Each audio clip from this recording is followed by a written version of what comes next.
Alright, I'm praying. Father, thank you for my friend. I ask that you would reveal us the intimacies and intricacies of you through what we speak about, and that you would put my tongue into alignment with your word and your thoughts. In Jesus' name, amen. Okay, so you might think that there's a level of joking within what I say when I say that the Hannah Montana movie is one of the most theologically interesting films you can watch as a human being. Slow zoom. But I don't think I've joked in a month, because joking implies the undertone of jesting, and I don't think I'm joking when I make that statement. I do think that statement is humorous. It's fairly brash. It's fairly erratic sounding.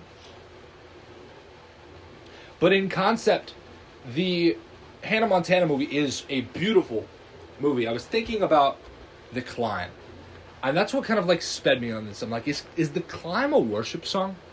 Technically, because you have the analogy of always wanting to make a mountain move. It ends with keep the faith, keep the faith, keep the faith. Because I wanted it to be a worship song. I wanted to listen to that song and think about God. And now I do think about that song and I think about God, but I also think about kind of prophetic declarations that are happening within the psyche of Miley Cyrus, within speaking those things into existence. So, okay, what do I mean by that? And what do I mean by prophetic? So prophetic can be two things. It is revealing a inward, external, almost fourth dimensional truth. So it could be the future, it could be the past. It could also be something that someone doesn't want to bring to the surface.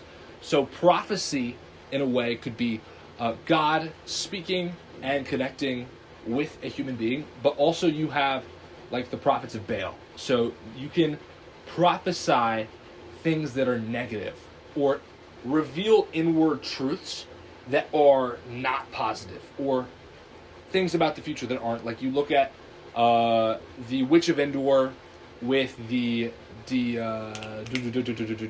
what was it called? The familiar spirit.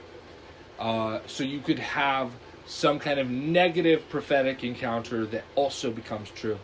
And I think that our speech is inherently prophetic. God spoke the universe into existence. We speak and things come into existence because that is just the nature of speech. That's also quantum mechanics. Your focus on this room that I'm in determines, if I'm focused on this room, the atomic particles within change. So, what I'm meaning by that is The Climb and the beautiful film Hannah Montana, the movie, is almost prophetic in nature of Miley Cyrus's inward truths, but also truths that would kind of exist throughout her life. And I think in studying this, I've learned a lot more spiritually about Miley Cyrus than I think I necessarily would like to. So, let's just start from the beginning of the film. I know it's a long preamble, but let's start from the beginning of the film and work our way through this thought process, right? We have a few questions to just get off the board that we're thinking about unpacking the Hannah Montana movie as a prophetic exercise, right? Number one is, who is Miley Cyrus within the kingdom of heaven?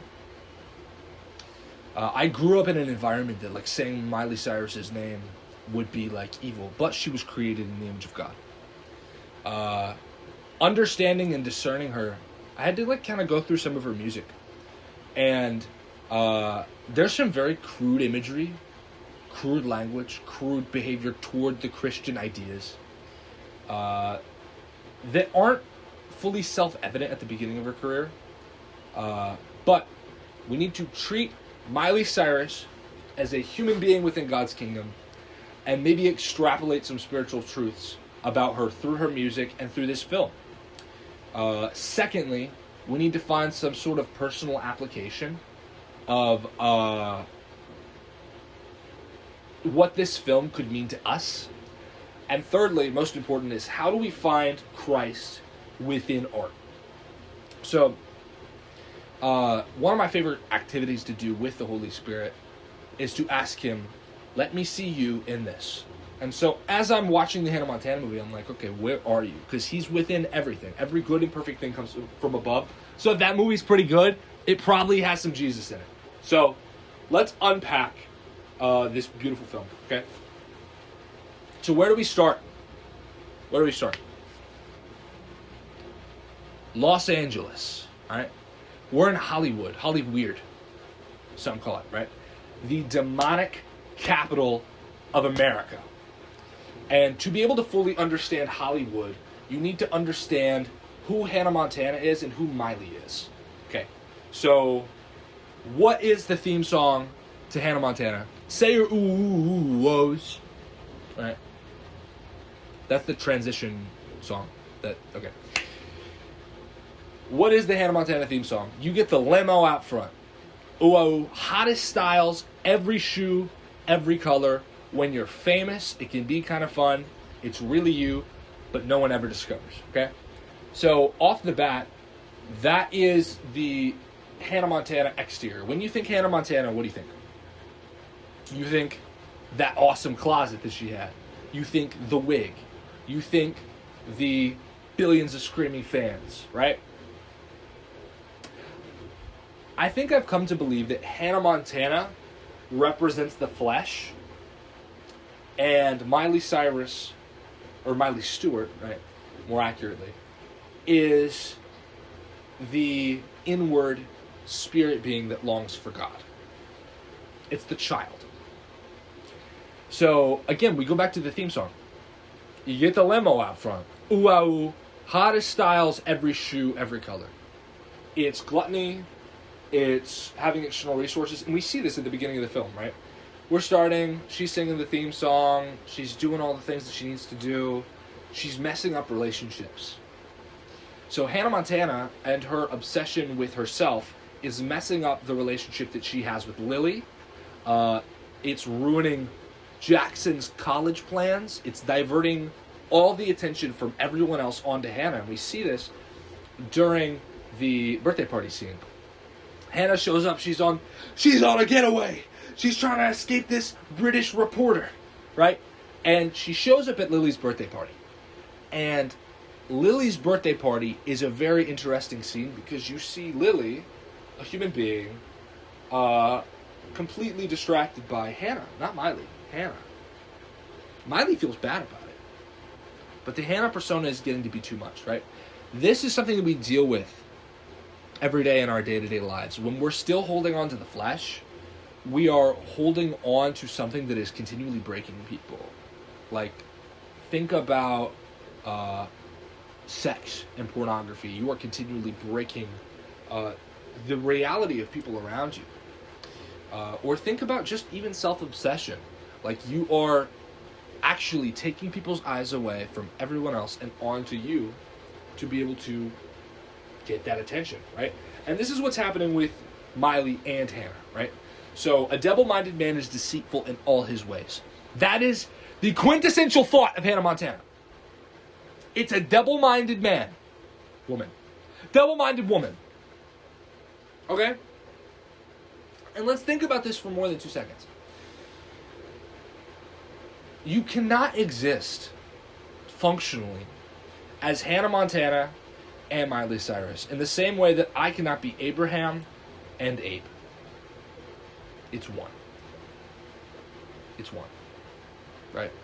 Or a better analogy would be, I cannot be Abraham and Bob Majab. I have to be one being. And Miley is saying, I need to keep Hannah alive. I need to. So, then we have the first essence of real spiritual terminology. Who is the person always consulting Miley in her time of need? It is her father. right? It's her father. So her father begins to see how Hannah is distorting her and changing her, and as a good father, decides to course correct. I'm sure you've had in your relationship with God, if you have one, I very strongly suggest it. It is awesome. Times where he takes you off the beaten path. But what he's doing is he's refining you into the person that you originally were. He's taking away the Hannah Montana and saying, hey, you need to be Miley. That's what happens. So he tricks her in a lot of the ways that we feel like we're tricked by God, or we show up in a place that we don't want to be. But it's him guiding and course correcting us because he knows better. He tricks her, right? We get the "Hello, New York" scene, and she's looking around, and she's like, wait, I'm not in the Satanist, heathenistic capital of Los Angeles. I'm not in New York. I'm home. And this is interesting. So we return to Crowley Corners, Tennessee. And the sprinklers are going off. Sorry, guys. We return to Crowley Corners. We return home. And what is Tennessee, right? What is Tennessee? What is the quintessential thought process of the South? Church, family. And so she's returned to a place where she calls home. Doesn't want to be there. And the first song upon entering in to her home, think about it as the church. Think about it as the presence of God. Is you get your dog back, you get your house back, you get your best friend Jack back. It's Rascal Flatts singing backwards because her life is backwards. But it's also talking about her getting back everything that she'd lost. So think about the prodigal son. The prodigal son leaves his father, leaves his family, and then returns home. Now, I don't know if you've ever experienced this in your relationship with God, but there came a time for me where I was far gone, but I didn't feel it. Or I thought, maybe. And then I returned home, and it's like this dissonance is in the air. It's like, why is everything nice? And when I say home, I mean the presence of God. So she's brought back into family. She's brought back into warmth. She's brought back into kindness. And she can't handle it. And slowly she's trying to fit back in, and she's faking it, but she's finding that the Hannah Montana flesh, right, duality, is breaking her. And it's causing it to where she can't have romance. It's causing her to not be able to have normal relationships. She can never get what she wants. She can't get the limo out front. Ooh, she has the hottest styles, every shoe, every color, but she doesn't have a boyfriend. What's the use of every shoe, every color if you don't have love? Right? And so what starts happening? As she begins to lose the Hannah Montana terminology, she begins to actually self-sacrifice. She stays up all night working on the egg shack, or whatever it's called. The dang chicken coop. Right? For someone else. Before, Hannah Montana and her father having to keep up that secret was also destroying the father's will for his own life. So, during the course of the movie, Miley Cyrus has this love interest, but he says, go away. Because he leaves the 99 for the one. Right? He's like, I'm working with Miley right now. He wants this, but I'm working with Miley right now. I also think that that's a good... the romantic terminology doesn't necessarily work with God, but it also does. Like, Jesus Christ is the shepherd who leaves the 99 sheep for the one. And what's happening is, when you are holding onto your flesh, this is the terminology of the Hannah Montana movie, right? When you are holding onto your flesh, you are destroying the Father's will for your life and also his. He works everything according to his glorious purposes and can make all bad things go good. But things will be sacrificed along the way of your road to righteousness, right? So there's this scene where she's going through a revolving door, and she's destroyed. She's like, Hannah, Miley. This is the concept of just trying to loose the flesh. Trying to loose the flesh's grab and control over you. And a little girl sees her take it off. Now, I didn't want to have to paint this little girl to be a demon. But I don't know if I cannot. Because the little girl throughout the, you know who I'm talking about, throughout the movie, is continually watching. And that's what demons do. They watch your flesh, and they say, hey, you got to go back to that. And so, through the course of the movie, we get to the end, right? And she rips off, she's trying to do the Hannah thing. This is us trying to act in our flesh when we know that we can't. She's trying to do the Hannah thing. She's like, I can't do this. She takes off the wig. And none of these people know who Miley Cyrus is. Maybe they do. It's a small town. But there's a lot of people there, and she's talking like they've been watching the whole movie. It's like, wow. She takes off the wig, and she's like, I can't do this. My name's Miley. I'm Hannah Montana. I wrote a song. And then we have this absolutely beautiful song that is 100% about God. It is 100% about God, and it's also 100% about Miley Cyrus's, not Miley Stewart, Miley Cyrus's misconception of reality and the spiritual realm. I love you, Miley. Do you see this? I love you. Hannah Montana movie. I'm going to watch it again once I'm done filming this. I'll be so for real. I love you. How does that song start? I can almost see it, that dream I'm dreaming. But there's a voice inside my head saying you'll never reach it. So I low-key had to go get another battery, and I think that was God saying, stop, recalibrate. The climb portion of this video is very important. So I want you to lock in, because I'm going to lock in, and we're going to go through line by line this song and really try and understand the duality of man and flesh. And also Miley Cyrus and her spirit and what she's trying to communicate spiritually. So,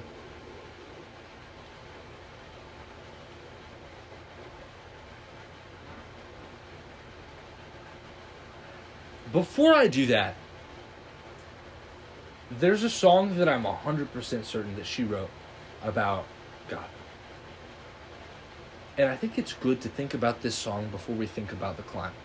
Because I think it says a lot. It's called When I Look at You. It's from the same album that has Party in the USA. When you contrast the different songs within that album, you have her dealing with the flesh, as in Party in the USA. Yo, this ain't a Nashville party, right? And this deep philosophical understanding of who she is within Christ. And who she is, period. And the chorus is when my world is falling apart, and there's no light to break up the dark, that's when I look at you. I think that's really insightful.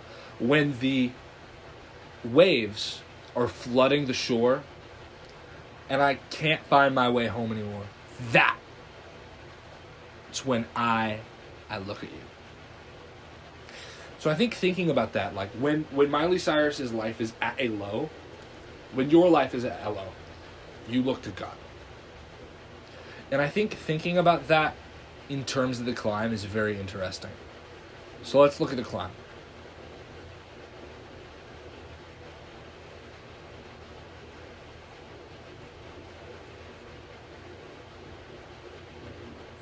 let's look a little bit more at when I look at you. When the waves are flooding the shore and I can't find my way home anymore. When the waves are flooding the shore, that's when chaos ensues. That's when hell shows up. And I can't find my way home anymore. That's the Crowley Corners, Tennessee Christian atmosphere. That's when she looks to him, when she's in the party in the USA. And things start to get confusing and unraveling and hell shows up. Am I still recording? That's when she looks to God. And now I want to look at the climb. I can almost see it. That dream I'm dreaming, that's Christ. But there's a voice inside my head saying you'll never reach it. That's the flesh.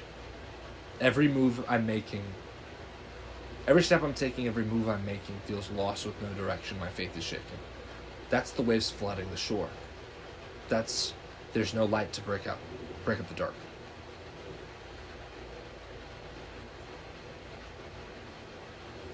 Dang.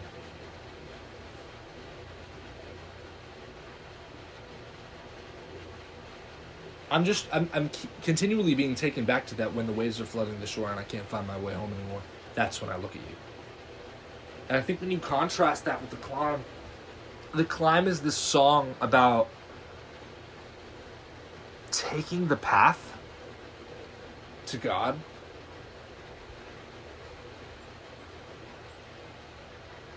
But there's this line in there that's so sad. It's not about what's waiting on the other side. Miley has this misunderstanding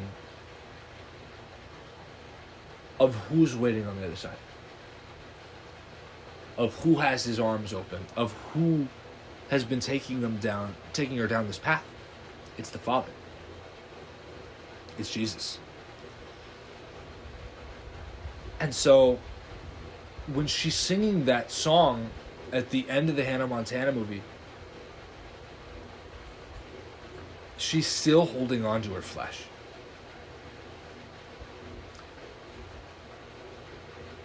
But then she sings, keep the faith, keep the faith, keep the faith, keep the faith. And I think what that's expressing is there's this inward desire that she has to be back with her Father, to be with Christ. But Hannah is too fun.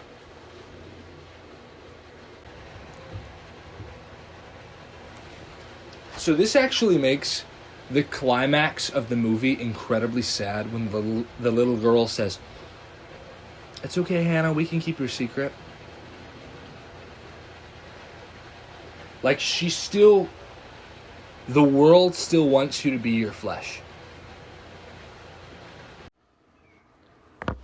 So this makes the end of the movie very depressing. Especially when the little girl says, like, "It's okay, Hannah, we can keep your secret." Because the world wants to keep you in your flesh state. Because you're more fun that way. So, when the Father calls you home, leave behind the Hannah Montana so that he can make you into that little girl or guy he designed. So you can be a Miley. You can always find your way back home.